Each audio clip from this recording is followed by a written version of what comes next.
Good morning all. Yesterday I made some soaps. um I wasn't keen on making a loaf of soap. I wanted to use remnants of soaps that I had used in the past, some of which I had used to design other soaps, and I have leftovers. So as a yesterday's video, I grated the soaps in the different colors, and I then used melt and pour, a clear one. And the first thing I did was to put it in this mold, which is a rose mold, which I have not unraveled yet or removed from the mold yet. So I put the clear and the bits of the different soaps in here, and my expectation when I remove it, unfold it now, is to see a rose shaped soap with which will be see-through-ish, depending on whether I am the melt and pour clear that I put in there was cold enough or cool enough to keep all the different grated soaps in place so that you can see it. If not, you would have something like a cloudy looking rose shaped soap. So, but I went on from doing that and decided I wanted to do some other shapes. So this is a shell shape. Again, you can see, even in the mold, you can see all the little bits at the bottom, and at the top you've seen the clear section. So again, I'll look forward to opening this up to see what the soap looks like. I then use the same format that I use on the other ones to do this, but instead I just grated some other colored soaps. So hence you see that this is more of like a grayish blackish bottom bit, whilst this has more of reds in it and a lot of creams as well. And then some other leftovers which I just decided to play about with and see what comes out of that. So the first thing I'm going to do is to unveil the rose mold and see what we have. So here goes.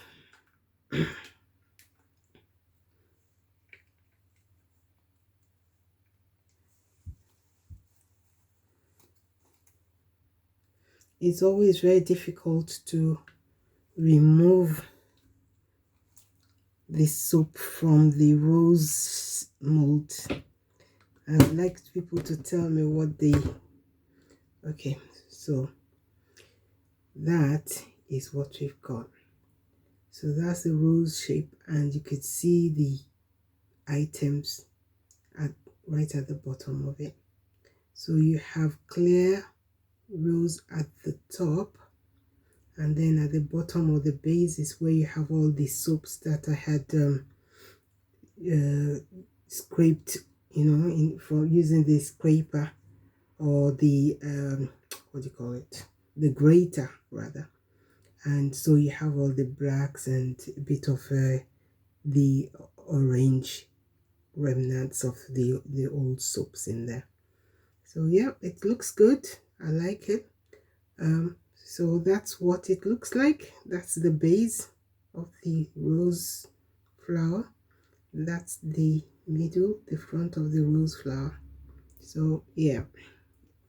So now the next one I'm going to unravel is this one, which is the would you call it an oyster or a shell shape soap. So this one is also another difficult one to remove from the actual mold, but we'll see how it goes. I might need a knife.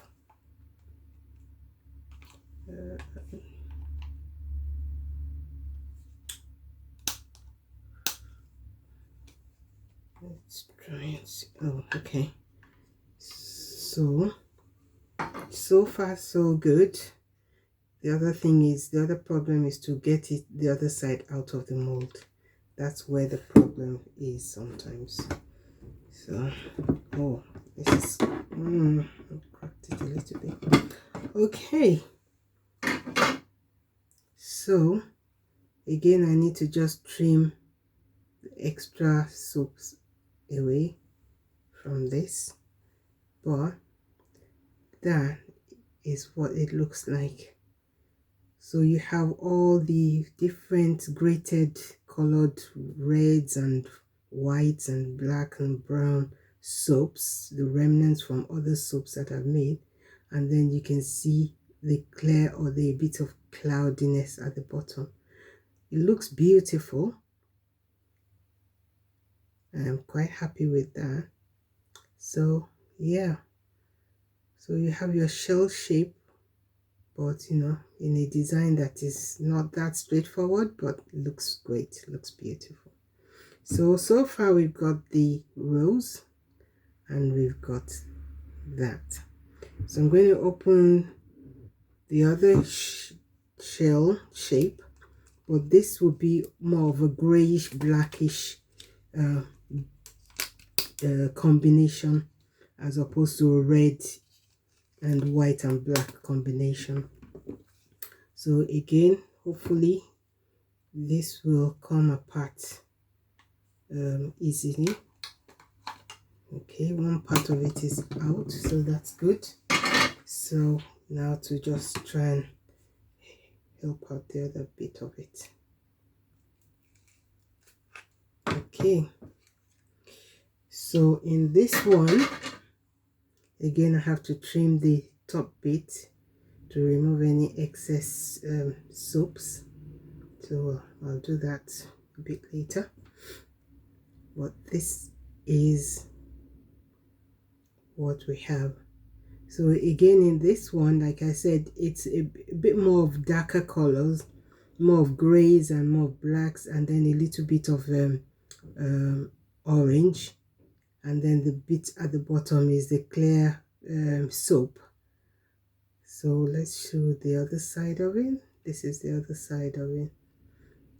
Again, the fact that this is not showing much of those remnant soaps is telling me that they have melted. So I wasn't patient enough, you know, to wait until the soap, the clear soap, was a bit more cool before pouring it. But even with that, this is quite a beautiful soap. Different and beautiful. So that's one, that's another. And the beauty of this is that you can use any combination of different colored soaps to have it in there. So again, it's a bit more complex than just having one uniform colored soap. And obviously again, the rose is also another beautiful one. Okay, so I have two others to unmold, but those ones are just play soaps. So I'm not expecting, wow, well, I was going to say I'm not expecting anything fantastic, but that is also beautiful. It looks a bit like stone. So yeah, again, all these I'll have to trim off. The extra soaps are there to give the right shape, but that is beautiful. That is beautiful. Okay, and lastly, this, whenever I have extra soaps, I always have these tiny molds that I can just put the extra soap. So if anybody buys, or if I want to give somebody a sample, I use, you know, I give them from these extra soaps. So again, that is another beautiful one. It's just the remnants of all the ones that I have done, and I just thought, well, let me put it in that little square and see what it comes out like. So It says handmade, 100% handmade. I don't know if you can read it, but that, or have I got it? Yeah. So yeah, that's it. That's all the work from yesterday night. Like I said, I didn't want to do a loaf. I didn't have the stamina to do 2 hours worth of prepping and all of that.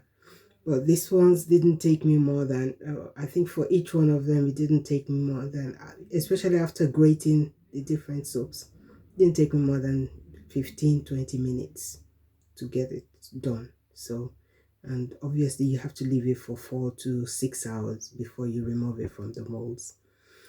So that's it, people. Until the next time, have a good day. Bye.